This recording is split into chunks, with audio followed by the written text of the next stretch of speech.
To replace printhead on this printer, 6500A or 6500 series, it's very simple. What you do is when you're at the home page, when your printer is turned on, you open the front area where you would usually open to change ink cartridges, and the ink carriage should just slide over to the left, and it should be in the middle as if you were changing ink cartridges. So you're going to pull the ink cartridges out and place them. Then you're going to lift this latch right here, and you're going to take out the printhead. It easily comes out.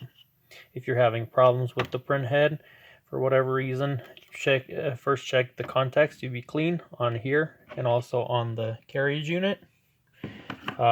If you need to just clean the printhead, it's not putting out enough ink, you can soak to probably about half an inch of water with some solution, window cleaning solution, some ammonia, and just soak it overnight, and you should be good on the next day.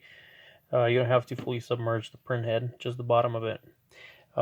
So in order to put it back in, if you're replacing yours just because it went out, sometimes they do go out, they break at the bottom over here for different reasons, and the printer won't accept it anymore.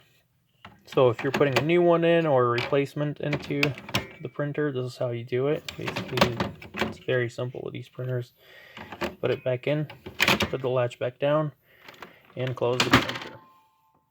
Thank you for watching, guys, and have a great day.